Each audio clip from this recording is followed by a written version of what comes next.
I have always loved school.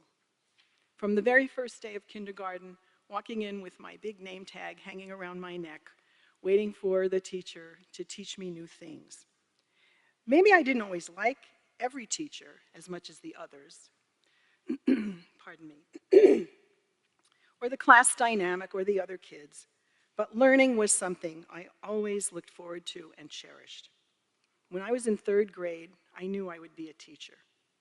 I was a good explainer. The art part came much later. When I was studying, pardon me, when I was studying for my master's in education at Berkeley, I learned a lot about the development of logic in the child through theories put forth by Jean Piaget. He was a Swiss psychologist who placed great importance on the education of children. He disagreed with the idea that intelligence was a fixed trait and regarded cognitive development as a process which occurs due to biological maturation and interaction with the environment. He was a major figure in 20th century developmental psychology. He was interested in the errors children made because they became the indicators for different stages of development. Note to self, mistakes are valuable indicators.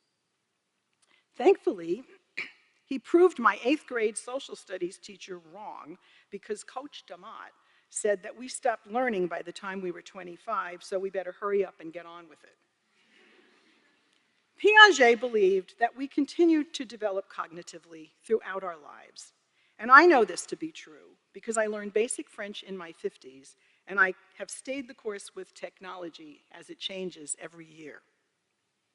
Another thing Piaget noted was that in order for a child to learn, they will experience disequilibrium.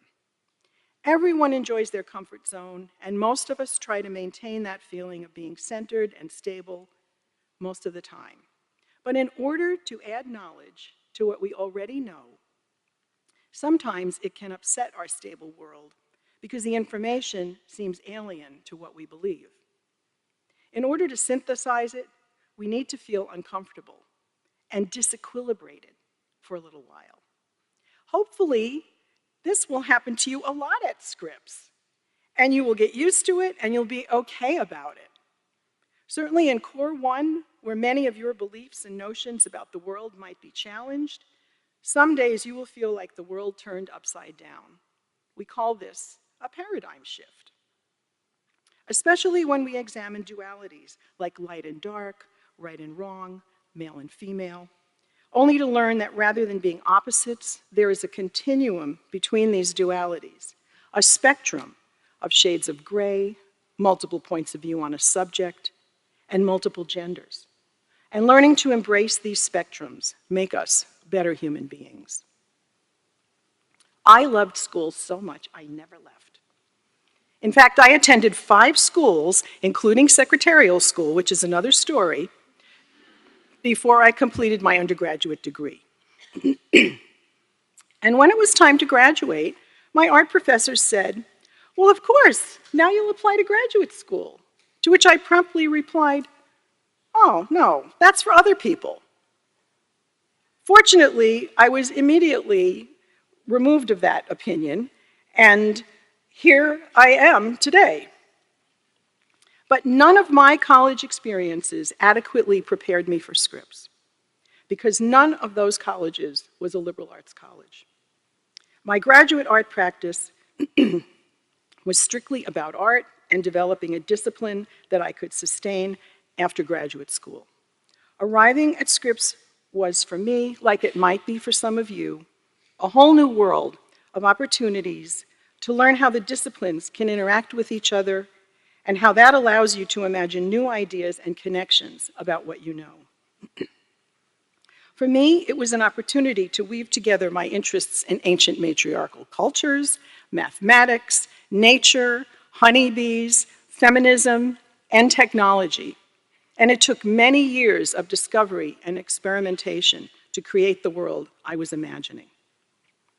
As part of my ongoing and long-term interest in the bees, I have been documenting the life cycle of native plants that attract bees using a macro lens, which allows me to see the beauty and vulnerability of these plants on an intimate scale. Technology assists in that I can then rearrange and enlarge these images to share what I see with you.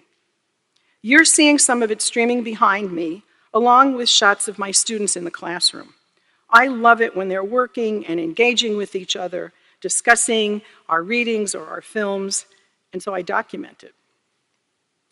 In 1990, Ernest Boyer, who had been the chancellor of the State University of New York system, United States Commissioner of Education, and president of the Carnegie Foundation for the Advancement of Teaching, wrote a book called Scholarship Reconsidered.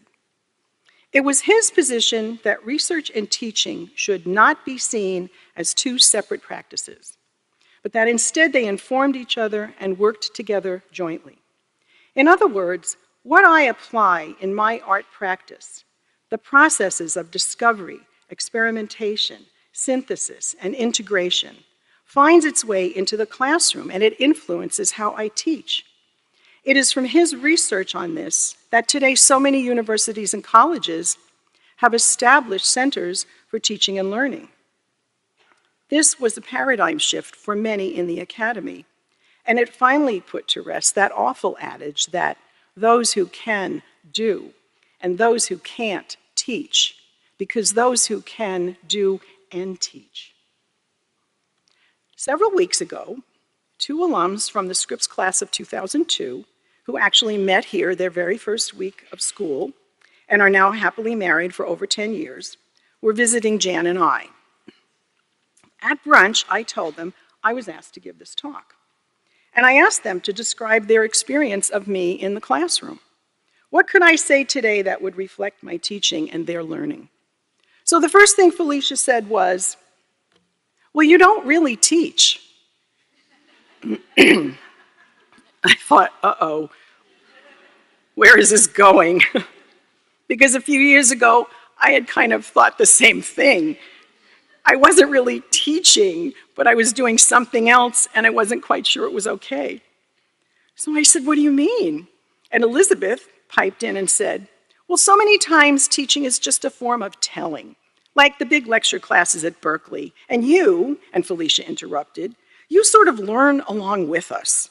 It's like you're sharing in our experience at the same time and showing us a process of learning so that we can have the capacity to think on our own. And Elizabeth, who is a microbiologist, Felicia is a psychotherapist, said, you aren't trying to teach us the right answer because there can be so many right answers. And aside from learning specific facts and skills that we need for many of the disciplines like art and music and math, psychology, the natural sciences, etc., every student finds her own right answer. And they added together, this is why students want to come to Scripps. They want to have that experience. I told Felicia, I didn't always teach like that. I had to learn to do that. And she said, well, how did you do that? I had to think about this a lot. I said, by listening to the many ways my colleagues constructed the world through the pedagogy of their own discipline, by discussing curricular issues with my art colleagues, by team teaching media studies with a literature professor at Harvey Mudd College for 9 years, and at Scripps with an economist in Core 2, by collaborating with a mathematician at CMC on a major art installation about prime numbers, and by working with a small group of faculty, women faculty at Scripps for over 10 years, who were committed to building our first women's studies program. I learned so much, but what was valuable to me in the classroom was that now I knew how to expand a discussion. Now I knew how to ask a question that would have more than one answer, and how to connect disparate material in order to demonstrate the interconnections among and between disciplines. And I learned all this being at Scripps. And so I thought, Felicia and Elizabeth are right. Instead of teaching in that way, instead of being a transmitter of knowledge, I've been a guide to my students' discoveries of the subject matter, a facilitator, dispersing my authority within the classroom so that the students can have an experience of leadership, ownership, and autonomy. Through collaboration and discussion, they can own the information they are presenting and enact teaching to their peers, engaging each other as a sort of practice for life after Scripps. In my studio art classes, I provide students with the guidance and the space they need to find their own voice, vision, and methodology in order to realize their ideas. These strategies seem to be working if the waiting lists for these classes are any indication. My commitment to feminism, which had a profound impact on my art practice and personal philosophy, is for you to have an experience of autonomy and independence. I try to create an environment in the classroom that allows this, and hopefully will assist you in your intellectual and personal growth. One of my fantasies as a young teacher was that I would have the opportunity to demystify things about the world to younger women, things that had held me back, so they could get going sooner in their lives. I am so fortunate to have that opportunity, and you have so much to achieve and accomplish. We, as a faculty, are committed to providing you with that foundation. And as our amazing founder, Ms. Scripps, has so clearly stated, so that you can live courageously, confidently, and with hope in our ever more complicated and complex world. Thank you.